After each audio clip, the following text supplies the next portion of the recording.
مسیح کی زندہ اور جلالی نام میں سب کو اسلام۔ خداوند کا شکر کرتے ہیں، خدا کی حمد کرتے ہیں۔ میری جان خداوند کی حمد کر، میں عمر بھر خدا کی حمد کروں گی۔ جب تک میرا وجود ہے میں اپنے خدا کی مدر سرائی کروں گی۔ خوش نصیب ہے وہ جس کا مددگار میرا اور آپ کا خدا ہے، جس کی امید آس صرف ہمارا خدا ہے۔ خدا سے ہمیں اپنی امید آس رکھنی ہے جو ابد تک قائم رہے گی۔ وہ جو پشت در پشت کا خداوند خدا ہے، جو وعدوں کا خدا ہے۔ خدا کی شفقت اور اس کی رحمت لازوال ہے۔ ہمیں صرف اس پر یقین کرنا ہے، اس پر بھروسہ کرنا ہے، کیونکہ خداوند بھلا خداوند ہے اور اس کی شفقت ابدی ہے اور اس کی وفاداری پشت در پشت رہتی ہے۔ آمین، پریز دا لارڈ۔ اور آج کے زندہ کلام کو ہم دیکھیں گے جو زبور 147 اس کی 13 میں ہے۔ کیونکہ اس نے تیرے پھاٹکوں کے بینتوں کو مضبوط کیا، اس نے تیرے اندر تیری اولاد کو برکت دی ہے۔ آمین، پریز دا لارڈ۔ یہ ہے خدا کے وعدے، یہ ہے خدا کا کلام جو خدا نے ہم سب سے وعدے کیے ہیں کہ وہ ہمارے اندر ہماری اولاد کو برکت پہ برکت بخشے گا۔ پریز دا لارڈ۔ یہ ہے خدا کا کلام، یہ ہے خدا کے وعدے۔ کسی کو رٹھوں اور گھوڑوں کا بھروسہ ہے، پر ہمیں اپنے خداوند خدا پر اور اس کے کلام پر، اس کی قدرت پہ بھروسہ ہے۔ ہمیں صرف اس پر آس امید رکھنی ہے، اور جب ہم اس باپ پر آس امید رکھتے ہیں تو وہ کبھی بھی ہمیں شرمندہ ہونے نہیں دیتا۔ پریز دا لارڈ۔ یہ ہے خدا کے وعدے، یہ ہے خداوندوں کا خدا جو لشکروں کا خدا ہے۔ وہ تیرے اندر میں امن رکھتا ہے، وہ تجھے اچھی چیز سے سیر کرتا ہے۔ ہر چیز جو خدا کی قدرت ہے، جو خدا کی بنائی ہوئی کائنات ہے، وہ ہمیں بخشتا ہے۔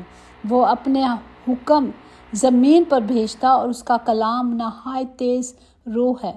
وہ اپنے کلام کو نازل کر کر ان کو پگھلا دیتا ہے۔ وہ ہوا چلاتا اور پانی بہا دیتا ہے۔ پریز دا لارڈ۔ یہ ہے میرا اور آپ کا خدا۔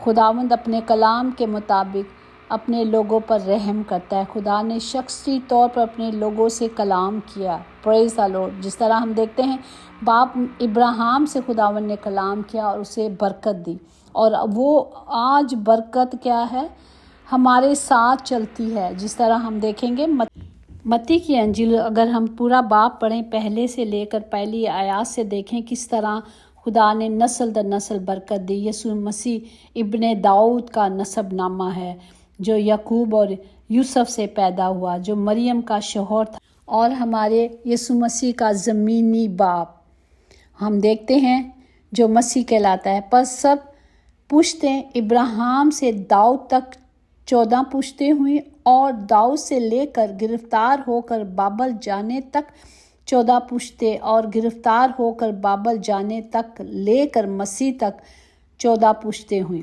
یہ خدا کے وعدے ہیں جو خدا نے ابراہیم سے کیے تھے، خدا نے داؤد سے کیے تھے، اور ہم جانتے ہیں خداوند یسوع مسیح جو داؤد کی نسل سے تھا۔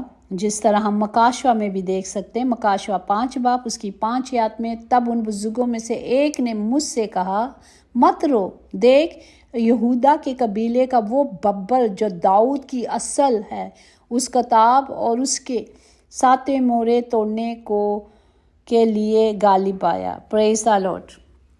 یہ ہے ہمارے خدا کے وعدے جو 14 نسل تک، بلکہ وہ تو کہتا ہے ہزاروں نسلوں تک اس کا کلام پورا ہوگا۔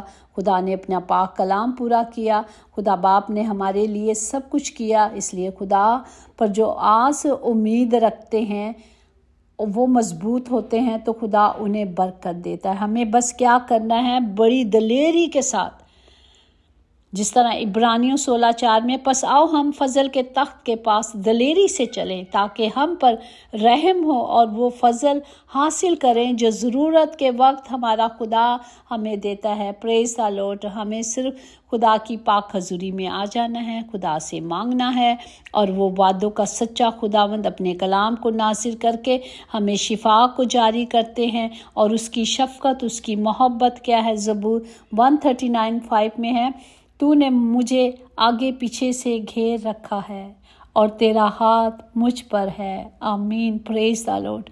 خدا کی شفقت ہمیشہ ہم سب کو گھیرے رہتی ہے۔ ہمیں صرف خداوند کی حضوری میں آنا ہے، اور خدا کے وعدے ہیں جو اس نے کیے ہیں۔ زبور 3:4 میں جان رکھو کہ خداوند نے دیندار کو جو ایمان میں کھڑے ہیں، جو ایمان سے رہتے ہیں، الگ کیا ہے، اور جب میں خدا کو پکارتا ہوں وہ میری کیا کرتا ہے؟ سن لیتا ہے۔ ہمیں صرف خدا کی حضوری میں آنا ہے۔ ہمیں اپنے گناہوں کو، اپنی خطاؤں کو، جس طرح ہم دیکھیں حزقیل اس کا 18 باب اس کی 21-23 میں لکھا ہے کہ لیکن اگر شریر اپنے تمام گناہوں سے جو اس نے کیے ہیں باز آئے اور میرے سب آئین پہ چلے، تو جو خدا نے آئین دیے ہیں، خدا کہتا ہے جب ان پہ چلو گے تو میں کیا کروں گا؟ یقیناً وہ زندہ رہیں گے، وہ نہیں مریں گے۔ جب وہ اس راستے پہ چلیں گے، اس راست بازی پہ چلیں گے، تو خدا کہتا ہے وہ زندہ رہیں گے۔ خداوند فرماتا ہے کہ کیا شریر کی موت میں میری خوشی ہے؟ اور اس میں نہیں کہ وہ اپنی روش سے باز آئیں اور زندہ رہیں، کیونکہ خدا نے ہم سب کو زندہ رکھنے کے لیے اپنا کفارہ عطا کیا، اور اس نے ہمیں کہا ہے کہ وہ ہمیں ہمیشہ کی زندگی دے گا، کیونکہ خداوند خدا فرماتا ہے مجھے مرنے والوں کی موت سے شادمانی نہیں ہوتی، کیونکہ وہ ہمیں زندہ رکھنا چاہتے ہیں، اس لیے انہوں نے کفارہ دیا۔ اس لیے وہ کہتے ہیں کہ میرے پاس واپس آ جا، کیونکہ میں نے تیرا فدیہ دیا ہے۔ پریز دی لارڈ۔ خدا نے ہمیں بچایا ہے، اور خدا نے ہمیں ہمیشہ کی زندگی دینے کا وعدہ کیا۔ ہم شکر کرتے ہیں اس کلام کے لیے، جو خدا صرف وفادار خدا ہے، وہ ہم سے وفاداری چاہتا ہے، اور اس کی شفقت ابدی ہے۔ صرف آج کا کلام ہمیں بار بار یہی سکھاتا ہے کہ جو خدا نے برکت راست باز کو دی ہے، اس کی برکات ٹرانسفر ہوگی اس کی اولاد میں، بلکہ ہزاروں نسلوں میں ٹرانسفر ہوگی۔ پریز دی لارڈ۔ استثنا 6:2 میں اور تو اپنے بیٹوں اور پوتوں سمیت خداوند اپنے خدا کا خوف مان کر اس کے تمام آئین اور احکام پر جو میں تجھ کو بتاتا ہوں زندگی بھر عمل کرنا، تاکہ تیری عمر دراز ہو۔ آمین، پریز دی لارڈ۔ خداوند نے جو برکات ہم دیکھتے ہیں پیدائش 28:3-4 میں ہے کہ قادر مطلق خدا تجھے برکت بخشے، اور وہ ابراہیم کی برکت تجھے اور تیری نسل کو دے۔ آمین۔ خدا کا زندہ کلام میں سب کے لیے مانگتی ہوں تاکہ ہر گھر میں خدا کے وعدے پورے ہوں، خدا کا کلام پورا ہو، خدا باپ سب کے ساتھ ہو اور سب کی حفاظت کریں یسوع کے نام سے۔ یقیناً بھلائی اور رحمت عمر بھر ہم سب کے ساتھ رہے گی، اور ہم ہمیشہ اپنے زندہ خداوند کے گھر میں سکونت کریں گے۔ آمین۔ خدا کا فضل، خدا کی رحمتیں، اس کی تمام برکات اب سے لے کر ہمیشہ تک آپ سب کے ساتھ ہوتی رہیں۔ آمین۔ God bless you all.